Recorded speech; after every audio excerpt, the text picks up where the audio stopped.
Hello, welcome to the Elevate Dataviz Show, episode number 6. Hello. We are here to explore current topics in data visualization, share our creative inspiration, and the tools and techniques that we are experimenting with as practicing information designers. Today, we are talking about habits, and rituals. What does a ritual look like in the context of creative information design and how it can help us do better work? I'm Ali Torban. We have Duncan Gear and Will Chase. And before we jump in, this show is supported by the members of the Elevate Dataviz learning community who get the opportunity to watch and ask questions live. So if you would like to do that and you want to level up your Dataviz skills in a supportive community, check out elevatedataviz.com. Okay, so on to habits and rituals. Let me give a little bit of context on why I'm so lately obsessed with this topic. Yeah, this was your suggestion Yes, as a topic. Was.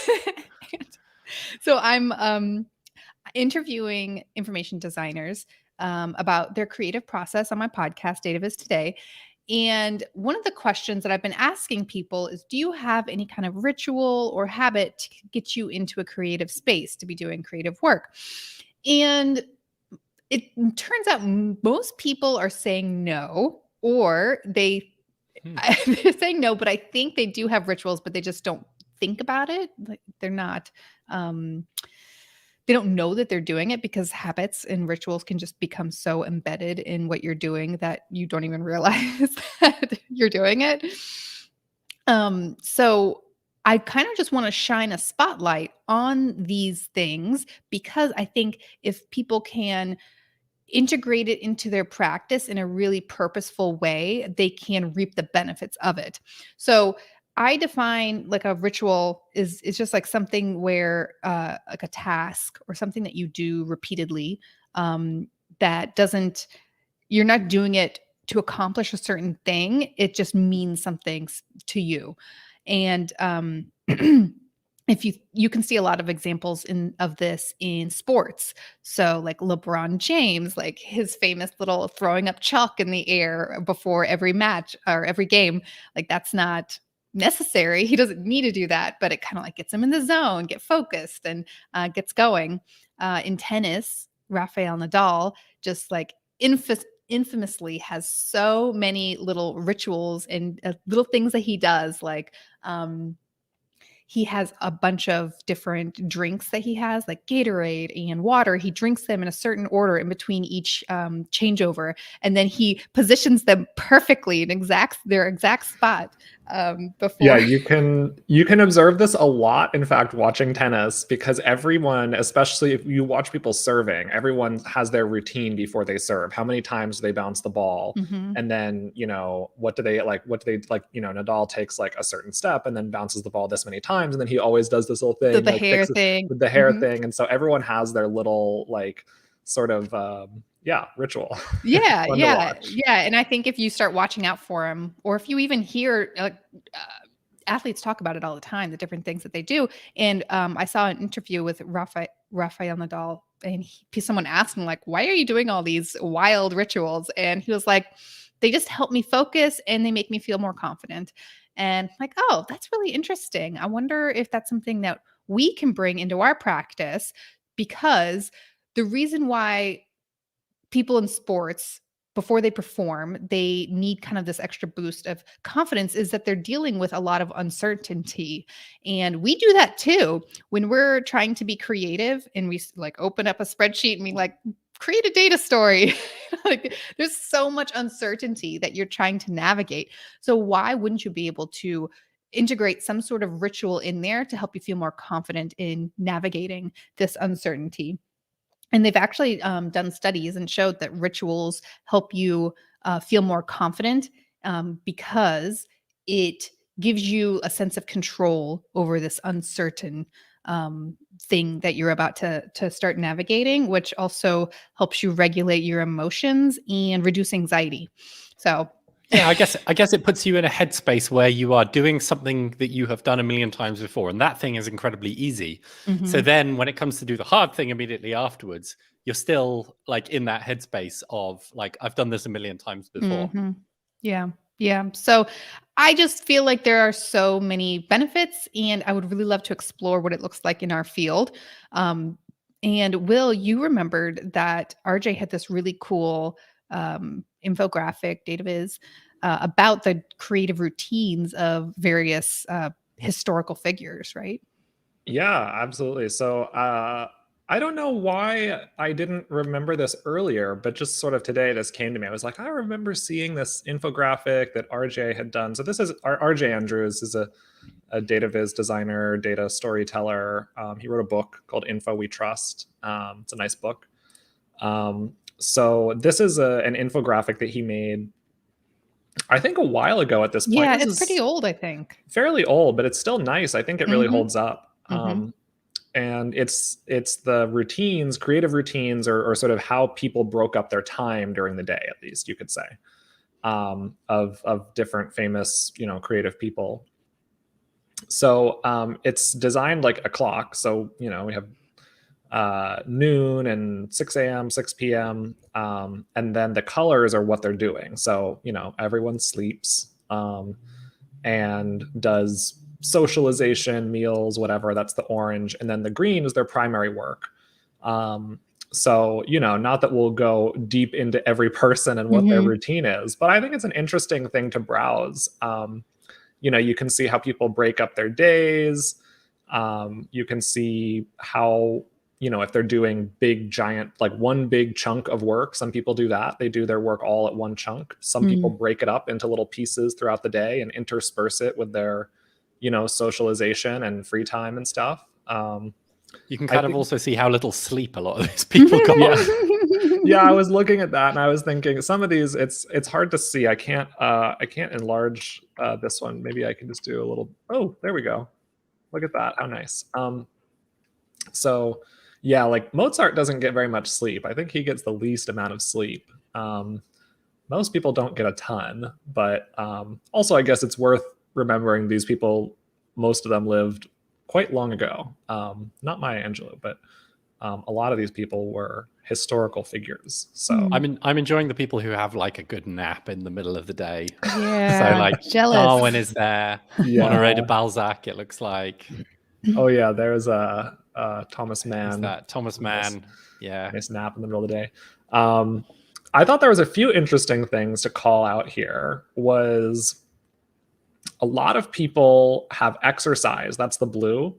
So it might be a short, well, it's an hour. That's not so short, I think, for exercise. But a lot of people have exercise in their routine. And wow, maybe I'll John talk Milton, about what that is his? That's a huge exercise blue later. thing. Oh yeah, it What says was he doing? walking up and down his garden Was that 4 hours? for 4 hours. Wow. Every day. Well, I mean, you're going to get some interesting thoughts after. Oh, for Yeah. sure. Yeah. But yeah, I mean, I think the other thing is just how much variability there is. I think that is probably what I'd say if I had to take one takeaway from this graphic is, there's no right answer to what your routine should be. It's everyone has a totally different thing. Everyone has different times of the day that they work best at. Different time periods that they work best for. This is something that we talk a lot about in the Elevate membership, right? That there are multiple routes to success in Dataviz, and I think that this illustrates that quite nicely. You can get historically notable in whatever way you want. Yeah. Yeah, Totally. I think that's an important thing of when I've been researching rituals. There's this really cool book called Rituals Roadmap by forget her first name, but the last name is Keswin. And she just she gives a lot of examples about how companies integrate rituals in their into their culture to make their help their employees be more productive and to have like a sense of cohesion and what's it called? Like a company pride? I don't know if that's the right word. Culture. Yeah, culture. Like make a culture like was it the New York Times or there was some sort of news outlet where they oh yeah, thank you. There was a news outlet where at 4 p.m. they would have like the dinging of a bell and the snack cart would go around and everyone would like stop what they're doing, stand up, go get a coffee from the snack cart, you know? And Yeah. everybody loved it. I think at one point, for some reason, they stopped doing that and everyone's just like, I think I need that at about 3 p.m. I know, I every need day. to come around with a Yeah. coffee. I mean, this is something Ring that a bell. happens in every Swedish company. It's called fika, Fika, and it is basically just like everyone goes and has a cinnamon bun together or whatever else kind of thing. That's so nice. I would like that. People talk about fika bröd, which is like Danish pastries and things like that. It's it's a whole thing. It's a big part of Swedish corporate culture. Yeah, and that was the big thing she talked about, Erica, about what makes a good ritual. And it's really just I mean, it really can be anything. And a ritual, it can have a necessary component, but it also has to have an unnecessary component. Like you really don't need to ring a bell before the snack cart comes, right? You could just have the snacks in the office and everyone could just go get it whenever they wanted, right? But there's some sort of ritualized behavior of it being walked around the office every day at this time, and they ring a bell at that particular time, and everybody participates in it. So there has to be a necessary aspect and an unnecessary aspect. And what was my other point? And it's a good ritual if you miss it when it's gone, which just sounds obvious, but you have to, I think that makes sense for you to try different things. We can see that different things work for different people, and keep the things that you would miss if it was gone. And if you don't really miss it, when you forget to do it or something, then maybe you don't really need it. Yeah. Yeah, I think it's definitely like worthwhile to note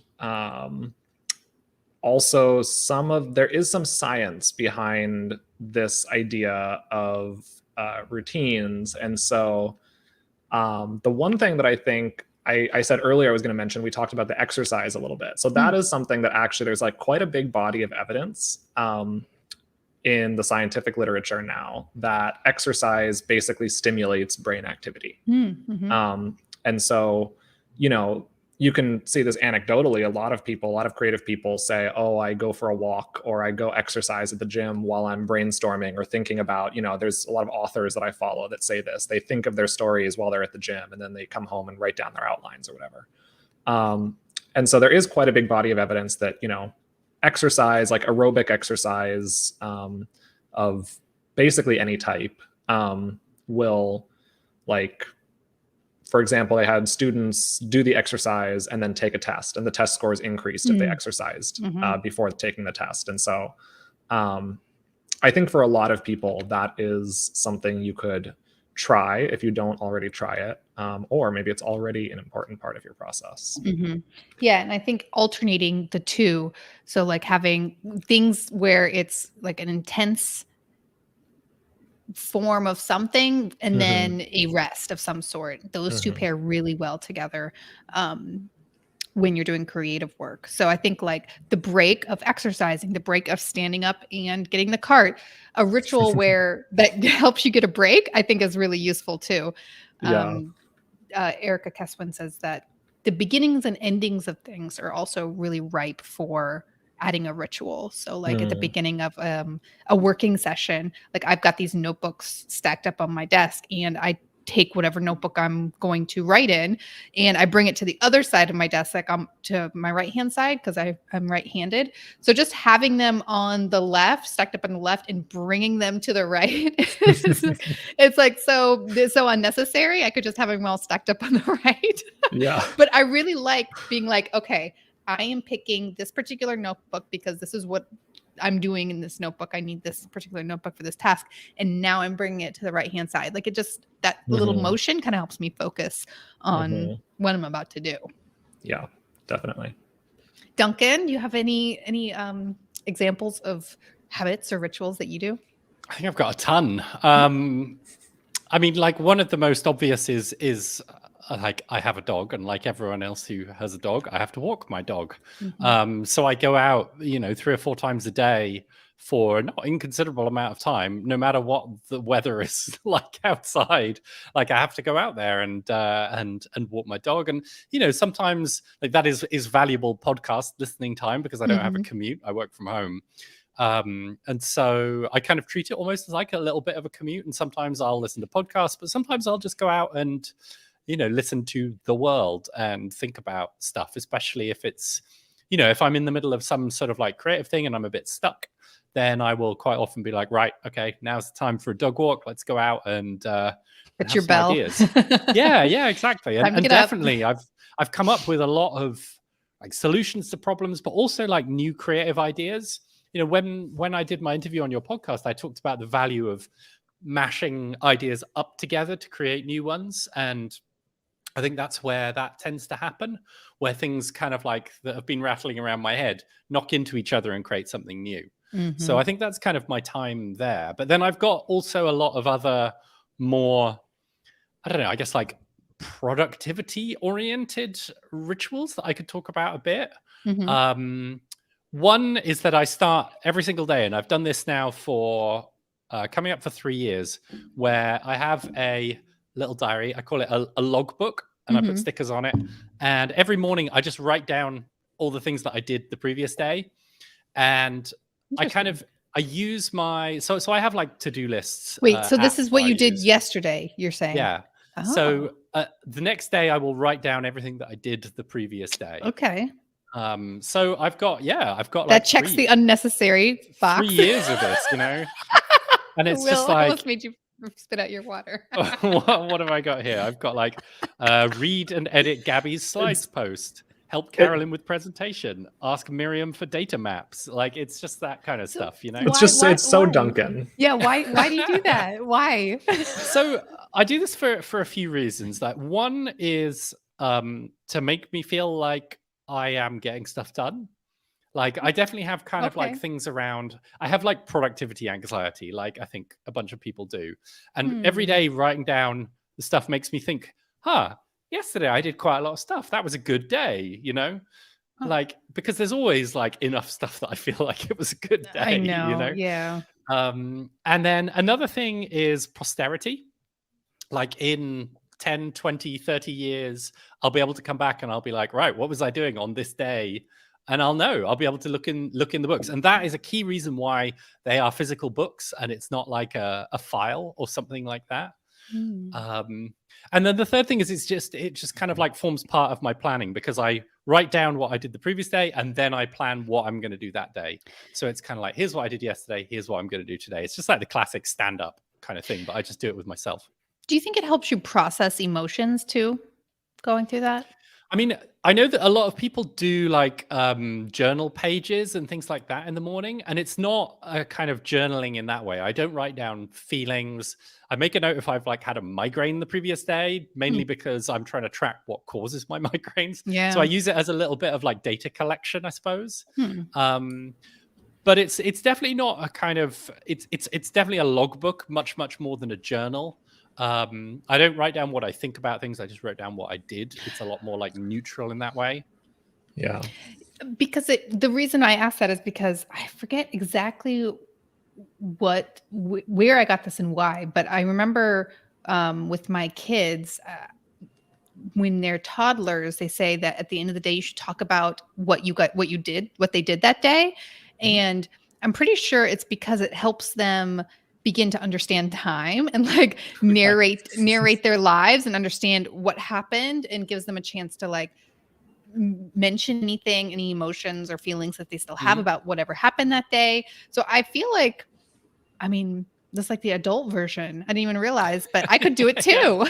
Yeah. Yeah. Yeah, Well, I mean, absolutely. we all do this to a degree. Like, you come home from work, or if you're not home, but whatever, you close your work day for those of us that work at home.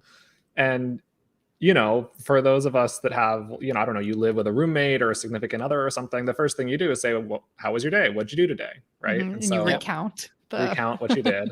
So I think there is an element of that that's Mhm. nice. But as much as I made fun of it, I actually really like this idea. I do. And it's at the beginning of the day. I love that. And it just Yeah. reminds you really did you did enough. You did enough. Yeah, because this is one of the things I struggle with the most. Like I've talked about this probably before, but you know, a lot of my work is big, overarching, long-term projects that, you know, take like 6 months to a year to complete. And so there's very little like day-to-day accomplishments that help you to feel productive, like you're doing something. Yes. And so like when I was doing more dailies work at Axios, where I was, you know, just making daily charts, same day turnaround, little quick bar charts and stuff. One of the nice things about that was that it made me feel very accomplished. So at the end of a day like that, I'd be like, wow, I did like 5 charts today, and I could just like tick, and it was like super, you know, I felt great about it. And then now, even though this is the work that I enjoy doing more, but it is the struggle with it is that lack of progress feeling, like especially also now that I'm doing more managery stuff, which is very like nebulous. There are multiple days that I just end the day thinking like, God, I'm so exhausted and I'm so tired, but I feel like I did nothing today. Like I, you know, so yeah. And that's why I log like all of the calls and everything that I do as well, you know, because those count as work, and I should put those in, even though it isn't necessarily a kind of like, I have done a thing, like I just sat on a call for, you know, 20 minutes or something like that, but it still gets written down because I think that is important to log. Like that's how I'm spending my time, and it allows me to be a bit more cognizant of like how I am spending my time. Like I can scroll back and I'm like, wow, I spent a lot of time working on loud numbers in this chunk, you know, or whatever else, you know. Or remind you of people you talk to, because I feel like that happens to me sometimes. It remind me, oh yeah, I was chatting with this person. I want to follow up with what they had told me or something, or see how they're doing or something. Yeah, it is also a little memory jogger the next morning, because then, especially if you immediately go into what am I going to do today, it lets you kind of like complete some things that maybe you didn't quite get there. Well, that's the other thing I really like about this is that I've always struggled with the daily to-do lists. That's just, it's never worked for me. And I mean, part of that is there's probably multiple reasons, but I always feel like one of the reasons is that I can almost never anticipate like how a day is going to go. So, you know, if I try to think about what are my goals today, I might write down like, I don't know, 4 things. But when I start doing the first thing, I, you know, hit an issue and then have to take like a turn, and you know it takes like 5 hours instead of 1 hour that I thought it would take. And then in the middle of that 5 hours, I get a ping from someone that I need help with something quick. We have an emergency, blah, blah. And so like days never go the way that I think they will go. Yeah. And then you have nothing checked off on your to-do list and like, I didn't do anything. And then I just feel like crap. And so, you know, this I think is a much better solution for me, where I can be like post hoc. So I have 100% success rate. Of I literally did it all. You could even like do a little tick after the end of each one of them. If it's I would too. I would check it off. Absolutely. I'm into the cheating checking. but it's probably worth me saying that, you know, I have like quite so I use an app called Things 3, which is a really good to-do list app, and I do have like the whole like digital to-do list thing going on as well, but it's just like this is the other half of that. Like I think the two complement each other quite nicely. Yeah, I'm not advocating that people do away with their to-do lists. I think they're very helpful for many people. I just haven't been able to figure out the system that works for me. Yeah, so this is a done list. Yes. Yeah, that's really nice. I find a lot of value in it. I've got a bunch of other things, but let's flip to somebody else and we can come back to me. Let's do it in a round. Will, how about you? What have you got? Ooh, what have I got? I think when I did Ali's podcast, this was probably like the worst section. I'm sure she cut everything because I haven't edited it yet, so we'll see. Okay, I'm sure you will cut everything. Maybe you can stitch this in there. I'll say something much more profound in this conversation, and you can, you know, ninja stitch it in there, and it'll sound really. And great. then I'll just pop up in the middle of it, and everyone will be very confused. Hello. Hi. So. You know, in terms of like routine, the truth is I really don't have many. And part of that is because I feel like my days have become quite chaotic just due to the nature of my job. Like the nature of my job now is basically project management and like overseeing other people. And so it's really, really hard for me to like predict what my day is going to be like. to have large time blocks of time in order to work on stuff, or to like even get into a creative space. And so like the truth is that I don't do much stuff anymore that requires me to do that. Or if I am doing creative work, I don't really have the luxury of being able to be like, oh, first I'm going to go to the gym and like do my treadmill and then come home. Because if I have any time at all, it's like I have a little half hour here or like a little hour there, and I just have to sit down and do it. So I think probably one of the things I said on the podcast was that I was like, suck it up and do it, which is terrible advice. But like, it's a quick way to burn out. This is a ritual. Yeah, it's not a ritual at all. It's not a routine. It's not helpful. The one thing I will say in my defense of that is that it's not going to help you like feel more creative, but you will not always feel creative. And part of life is having to create things anyways when you don't feel creative or inspired. And so, you know, if you talk to any author who's written a book or a novel, they will then you're like, wow, how did you write that? You know, it's so much to write a novel. And they'll say, sit down and write every day, regardless of how you feel. Yeah. Absolutely. It's kind of how I do my newsletter. You know, I try and write just like a thing every day for it. And then after 10 days, I've got enough, even if I miss a few days, to have a newsletter. It feels like it almost writes itself in that way. So just sitting down, whether you feel like it or not, and, you know, just writing down something will get you a book eventually. Yeah. And I think it's, you know, that's a good point, because I could consider that, I guess, a part of my routine as well, is that, when it does come time to create, I am much better, I think, at the generation phase. And I know there's a lot of people that really struggle with that blank page syndrome. You know, how do you do the first thing? And I feel like that's almost a part of my routine, is like saying that, okay, the first thing I will do, even if I have no ideas and I feel very dumb right now, is just to start writing something. Or if I'm working on a design, just start drawing in Figma or on a sketch pad. And giving myself the excuse that this will get thrown away. This is probably going to be bad. It doesn't need to be good. It doesn't even need to be coherent. But you just need to get something on the page to get over that initial block. So, you know, if I have that 1 hour to sit down and the job that I'm trying to do is like, come up with a design for this website, then I will probably spend the first 10 minutes going and doing like some quick searching on the internet and screenshotting stuff and just pulling it into a mood board, or going into Pinterest and pinning a few things, kind of like jogging my memory of like, ooh, here's stuff that's interesting. And then I'll just go into the Figma and just start drawing, even if I really have no idea what I'm doing. And just the act of like getting those shapes down on the page and just sort of like muscle memory, moving things around. It's you're throwing chalk up in the air. Yeah, you know, it'll eventually, and I know that by the end of the hour, nothing that I've drawn at the beginning will remain there, because I'll move everything around. Eventually I'll realize, oh, this is terrible, I should do it the other way instead. But, you know, you have to go through that bad phase to get to the good stuff. Is there anything that you do to transition yourself from, hey, I'm ideating, to now, okay, I'm putting it together? Or do you feel like that just kind of like melds from one step to the other? I think there's a little bit of melding. I mean, I think with every project, it's different. So some projects, you know, you might get to that phase where you really like know what you're doing sooner.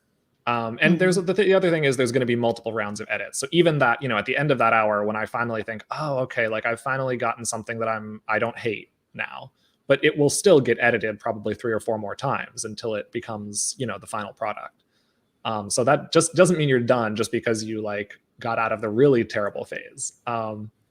But I do. So I think there's sort of an initial like transition into something good, because you are thinking about the problem again and again and again as you're doing it. But I do still recommend like always sleeping on things, like take time away from it. So go through that phase, and hopefully during that creative phase, those couple hours or whatever that you're working on it, you do transition and you have, you know, better ideas, and you start to get a little bit into the rhythm and get something you like. But even then, once you've got that thing you like, then stop, go away, do something else, work on whatever, go sleep, and then the next day look at it again, and with fresh eyes, you'll have a lot more ideas of how to make it better. Yeah.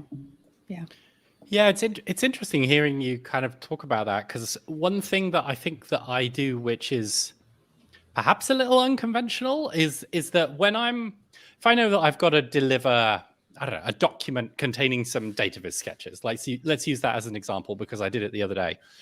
Some people would go away, do all the sketches, and then put those sketches into the document after they've done all the sketches. I don't do that at all.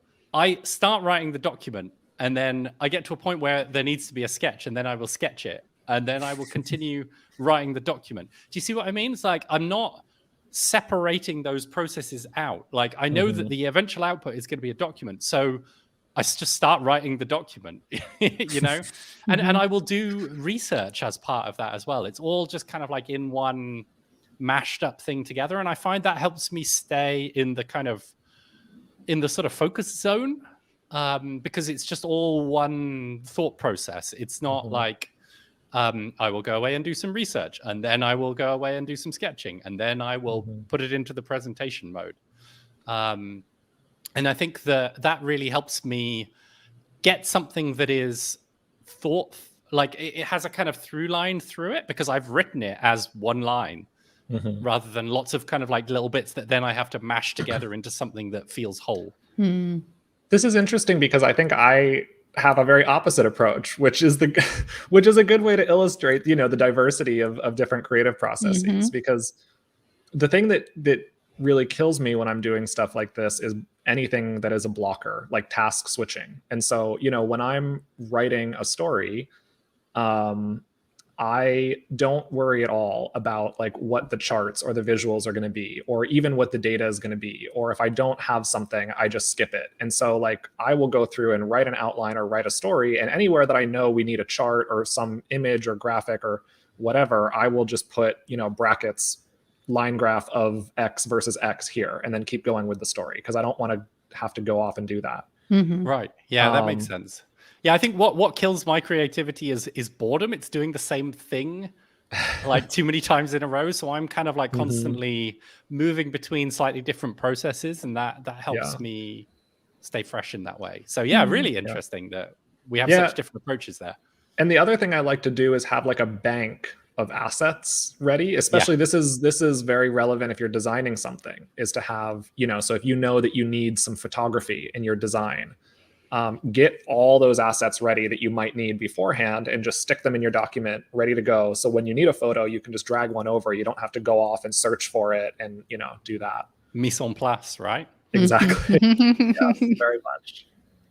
So, well, Ali, what about you? I mean, continue the round table. Yeah. Let's see. So there are things that I'm already doing, and then things I'm experimenting with to integrate into my practice. So something that I always do is I get 3 books from the library every week, and I have them laid out on a chair in my office. And in the morning, that's the first thing I do, is to just look through the books, just maybe a few minutes each. And there's no pressure, just as a way to non-digitally gather inspiration, because I feel like the internet is just too big. So it's a really nice ritual to get my brain into, okay, we're going to do something creative now. We're going to start creative work, just maybe about 10 to 20 minutes of looking through these books and just absorbing. Sometimes I'll actually read, but a lot of times I'm just skimming or looking at pictures. And then it varies what book I get. Like a lot of times I'll go to the art section and get like the book that's compiled all these art pieces, and it breaks those down, or an autobiography, or a book on like how to write better, just like a bunch of random stuff. Almost always nonfiction, right? Yeah. Yep. You're right. All nonfiction. Even though once I grabbed a comic book that my daughter had gotten from the library, and I put that in my rotation because it just, I like comics. I just was flipping through it, but that was more like a visual. I guess it's visual inspiration. That's like a art book. Like I could see doing this. I have a lot of art books and photography and things like that I honestly don't look at very often. They mainly, I mean, I usually, flip through them when I get them, and then they sit on the shelf. Yeah, have them open. That's what I have found really useful. Just like have them open and like nearby, and then make a ritual out of just flipping through it. I feel like we pick out a book and we feel like we have to sit down and read it, and from start to finish, or like you put expectations on it. But I just love having no expectations. Like I got it from the library; it was free. I'm gonna go again soon. There's just no expectations on consuming it in a particular way. I'm a big believer in keeping things in your eye line that you want to keep in your brain. Yeah. Like, and it's kind of messy. I leave loads of stuff out on the tables and things like that. Yeah. But I don't know. It's just so valuable for kind of like reminding me that things exist, and it kind of like corrects my impulses. Like rather than sitting down and watching TV, maybe I'll catch sight of, I don't know, like my keyboard or something like that. And then I'll sit down and I'll practice some music instead. And it feels like a bit more of a wholesome way to occupy myself.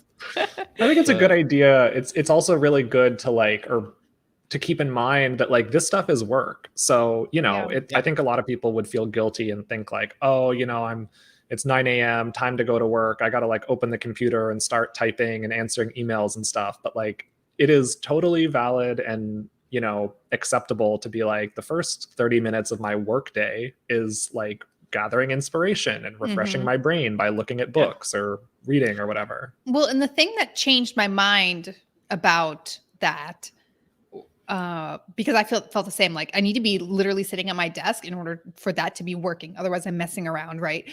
But I wish I could remember where I heard this, but it was something like creativity is an exercise in memory.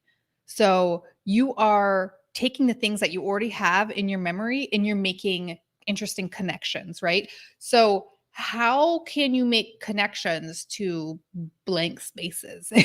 Like if you don't have anything there in your memory to connect, you're making it so much harder to be creative. But if just a couple minutes ago you were searching through an art book and you saw this beautiful color palette, maybe it didn't register to you like, oh, I can use this for this particular project. But an hour later, you're like, oh, I need a color palette for this project. I'm like, oh, from my memory, I am pulling this piece of inspiration. So you're right, it is work, and that makes it a great ritual for me. Is that it's a necessary task to be putting all these interesting inspiration things in my head, so I can have a creative idea when I need it at work. And then the unnecessary part is like the whole ritual around like going to the library every week, picking out 3 specific books, laying them out in a particular way, reading them, looking through them when first thing I wake up in the morning.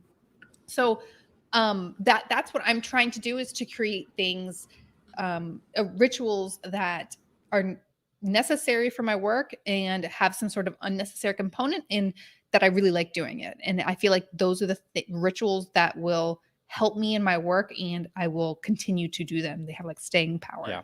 You have to enjoy doing it.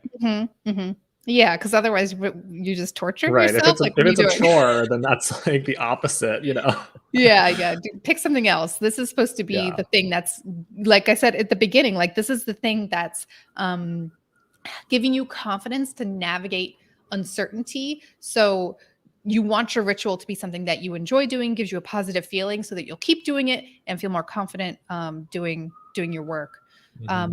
That one inspiration thing is Gabby told me she does something similar. She says she always does inspiration research every day. She says I always do a little bit of saving images in the morning, whether it's from Pinterest newsletter or design sources. So every day she's just making it part of her.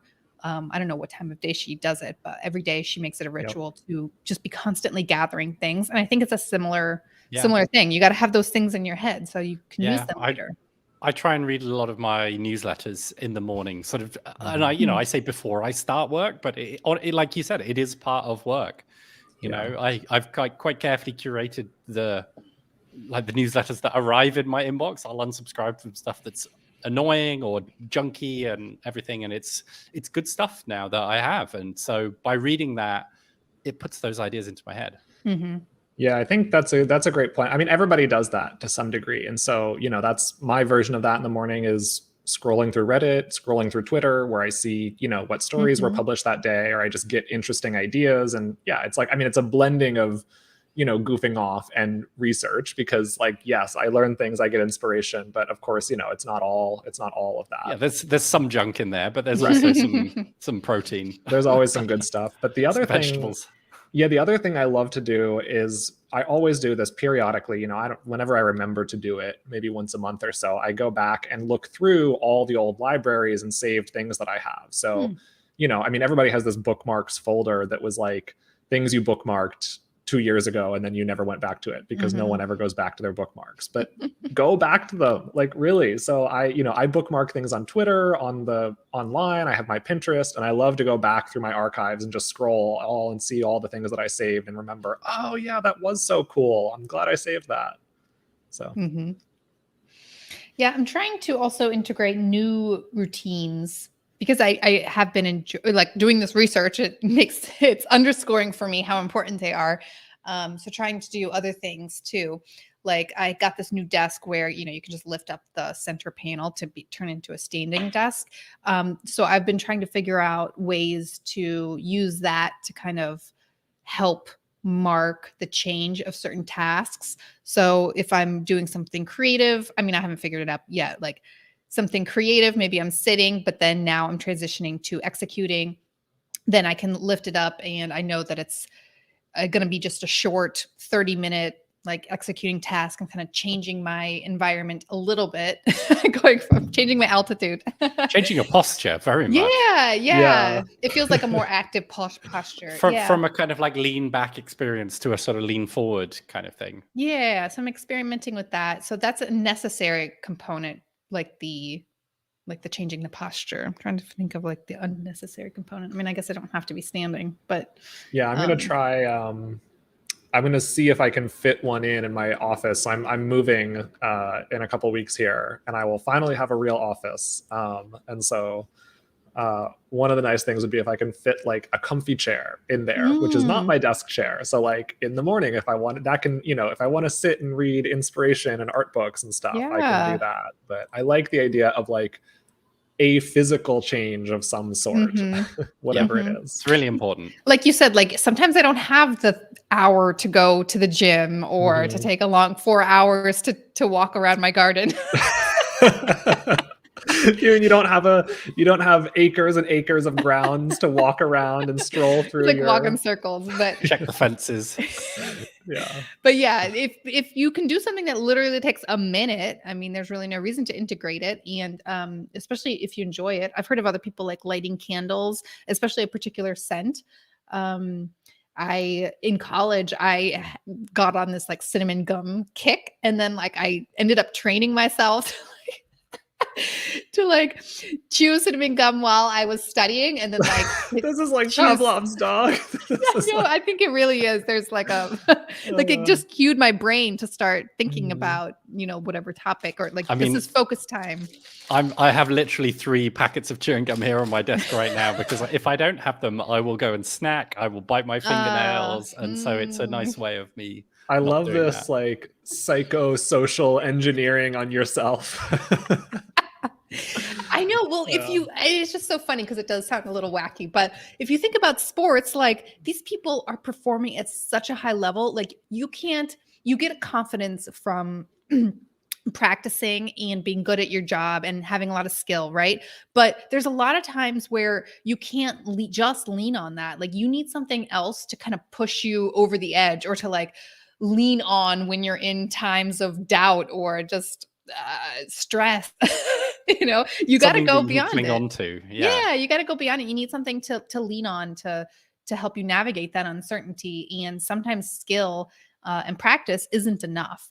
And athletes, you can see that all the time. Like if the difference between winning and losing is like a fraction of a second or a fraction of an inch or something, like you need to do all you can to get the most out of your performance. And I also found that you do get a lot of confidence from your skill and stuff, but a lot of times we forget how good we are at something. And so you kind of like lose that confidence because from your skill, that confidence that comes from your skillfulness, you forget it. So you need to lean on other things like the rituals. You forget it. I guess that was my point. So yeah, I think that there's a lot of good things that come out of trying to figure out rituals. So that's why I'm like I'm always like looking around for ways to get another one. I love this conversation. I don't know. I'm learning a lot, I think, because initially I think if you had asked, I would have been like, nah, I don't have I know. And I feel like I know, because those are reactions I'm getting, but I really do believe in this idea and I want to keep bringing it up. You're like, I will manifest it into existence. I think that's the thing. People think if you say something like this, they think, oh, that kind of sounds a little woo-woo, or like, what do you mean? Like, I'm going to like tap 3 times and turn around and like, I don't get it. Yeah. But I think it really does have a lot of power, and it's such a low barrier of entry. Like there's literally nothing stopping you from creating any kind of ritual. Like you can start doing it and benefiting from it like right now, this second. So it's just what a life hack. Yeah, it really is. I mean, like, so for a while in early 2020, I think it was. I was doing a thing where I would do Dataviz sketches every morning. Like I would start the day. No, not every day. It was maybe like once a week. But I would have a sketchbook. This sketchbook. This is a IO 2017 sketchbook. I think. Neat! Wow. Which is sort of connected. But what I would do is I would just like draw things that looked a bit like Dataviz, but were not actually Dataviz. Interesting. Just to kind of like get ideas. Like that was an Axes one. What else have I got here? This is like different ways of showing time. So like there's some calendars, there's clocks, there's timelines. And it was just like, I would just sort of like come up with, this is like different sort of like wedges kind of diagrams. And I would just come up with like some constraint or whatever, and then just like do a page of that, and that was it. And it was really nice as a kind of like creative exercise. But then I started just like posting the page on Twitter afterwards, and everyone went nuts for it. Like I didn't think these sketches were very good, but everyone loved it. It was by far the most popular thing that I was posting for a while. So it kind of almost like worked as marketing in a weird way. Yeah. So like that was an interesting thing. But what I was basically just trying to do there, I guess, was like it's a bit like kind of like Will says, like the mise en place, like getting things prepared in advance so that then when you need something, it's there. You've done the work already. Yeah, you put it in your memory. I've put it in my memory. I've put it in a book as well, so I can go back and look. I can leaf through that and I'd be like, yeah, okay, I want to draw a lollipop chart. Like here's some different ideas for lollipop charts, And then, but then it also kind of like worked in other ways as well. And what I'm doing at the moment is I've been trying for most of this year to improve my music theory, to connect up with the work that I'm doing around sonification.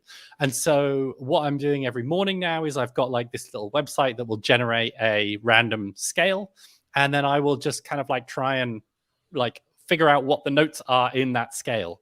So that one isn't so useful as marketing, but it is very, very good at just kind of like exercises, training. It's like musicians do their scales. I'm literally doing my scales every morning, and it's hugely helpful for allowing me to become more fluid in that process so that I can do it faster, so I don't have to think about it so much next time I need to actually use that skill in a creative context.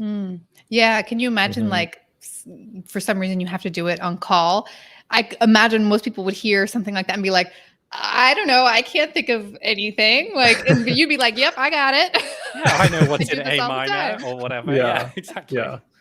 No, I think that's a great idea, because that was the other thing I was going to mention, is something I do a lot, is I guess my version of that is just designing things that I will probably never make. So, I open my Figma, I have, I don't know, probably like 8 to 10 fully designed websites that I will never see the light of day, but I just enjoyed designing them because I had an idea and I was inspired at the moment. And I think it serves as a useful exercise, because like I learned a lot of things about, color theory and typography and stuff while doing that. But and I also learned a lot of just technical things about like, using Figma or using whatever tool you're using. It doesn't have to be that, you can sketch. But I've also always heard advice to chase whatever you are like most interested in at the moment. So, I mean, obviously we all have our obligations that we have to keep working on certain things, but when you do have that free time,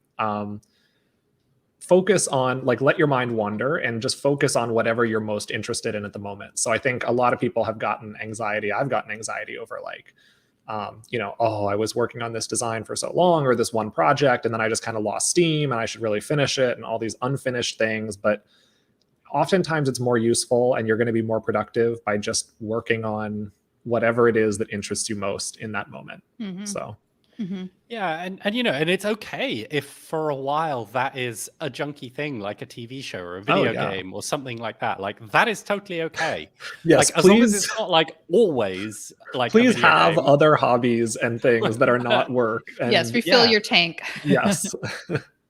Well, I wonder if there's something that you guys can add to that, those two kind of rituals, like Duncan, when you right before you do this scale thing, and then Will right before, like, you get this idea for the seed and you go build something. If you could add some sort of other unnecessary part at the beginning, like chewing the cinnamon gum or something, so that when you're later like, okay, this task, I have to ideate on this thing, and it's going to take a lot of creative energy, like pop some cinnamon gum and being like, getting yourself in that, like, this is what always happens right before I'm like in a really relaxed and creative and fun state.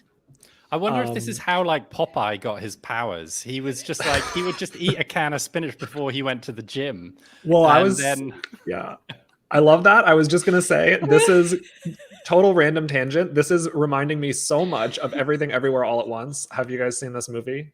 Yes. No. Okay. And it's really good. It's amazing. Okay. You should all see check. it. It's like maybe my favorite movie ever. A perfect movie, 10 out of 10. But the funny part of it is, so, there's this multiverse, and anyways, the way basically the magic works, like, technology, you can travel between multiverses, is like they calculate a weird random thing that you have to do at a specific moment in order to jump. So they'll be like, okay, we have calculated that to get to this other universe, you have to eat a stick of chapstick. And so, the guy is like standing there with his thing, and they're like, eat the chapstick. And he's like,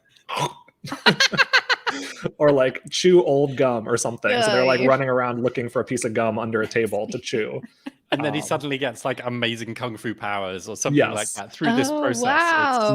It's really fun. So that is totally what your cinnamon gum reminded me of. So maybe I'm going to think of that. I'll be like, I'm going to get some cool creative superpower from my alternate universe self by eating this cinnamon gum. I know. If it's just something so small that you like doing anyway, then, and it gives you, whether it does or not, I mean, you have to try it to know, but if it gives you a little bit of a creative edge when you're working, I mean, why wouldn't you do it?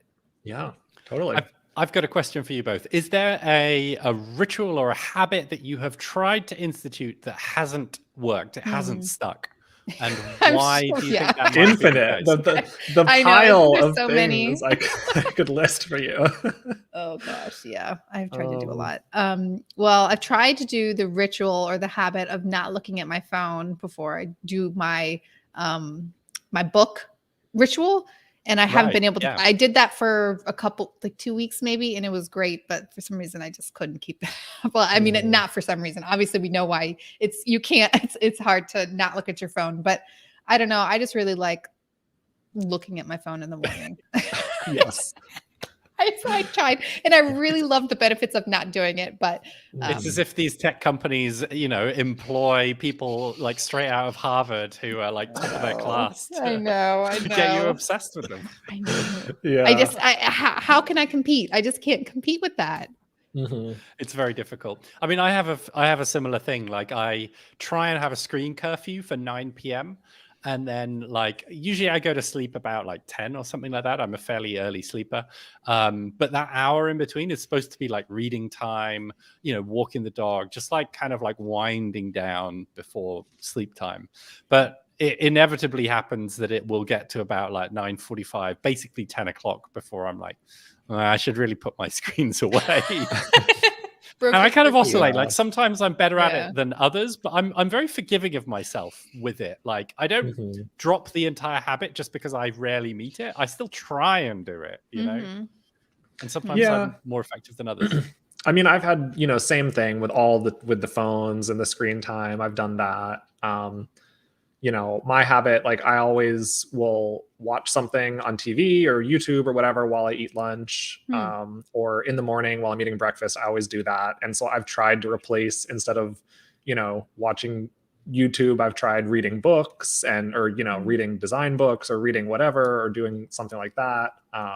But books just aren't as much fun as YouTube. They're not as much fun. I mean, Entertaining. and like usually these habits, I don't know, usually some of them last for some time. Some of them I've done for a few months, and I stuck with it pretty well. And then I just kind of faded out because, well, maybe I finished the book. I had a really good book, or I was really interested in reading at that time. And then I just wasn't, or I didn't have the mental capacity later. So I don't get beat up over it. I say, oh, that was a fun experiment and that was good for me. Maybe I'll go back to doing it at some point when I'm more interested in, whatever it is. What I have found with the lunch thing, because I do the same thing at lunch, I either listen to a podcast or like watch YouTube or something where there's a little bit more interaction between people. And I feel like maybe that's because I work alone at home. It's like, it's so quiet all day and I'm not talking and you really have to anybody. coworkers by Exactly. watching YouTube. It's like, here's my little bit of like outside world interaction. That's a good point. Yeah, maybe that's why I do that too. Yeah. It's like, let me have my virtual friends at home that can talk. Don't be so lonely. Yeah. On the completely opposite end of the scale, one thing that I've tried to cultivate and just totally failed over and over again is doing more meditation, like just sort of like sitting down, closing my eyes, and trying not to think about things. And I can kind of do it for a little bit. Like I can keep it up for maybe like a week, at the best case a month, but then it just drops away. And the breathing things and the meditation apps, I've never made it more than a week. I keep trying, but see, that's why I feel like rituals are maybe a better fit for me. Meditation. Well, I mean, that is your version of meditation in a sense. I mean, meditation is many different things, and so your version is flipping through some books, in the morning before you start working. True. Yeah, and my version, I think, is very much like sitting down at my synthesizer and just like plugging in tables and just like allowing myself to inhabit like a sound universe for a while and not think about anything other than which knob I'm going to turn. It empties the brain in the way that meditation is supposed to.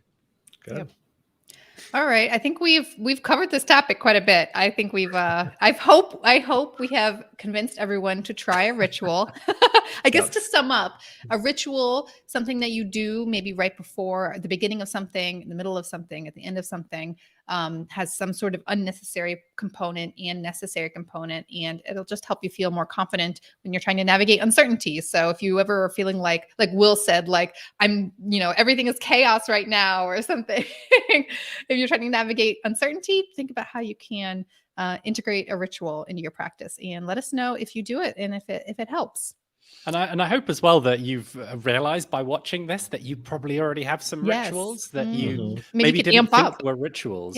Yeah, exactly. You can amp them up. You can add cinnamon gum to. I'm gonna say I can't wait to go chew my cinnamon gum and get my creative superpowers from alternate multiverse. Are you sponsored, Ali? Is this a sponsored video?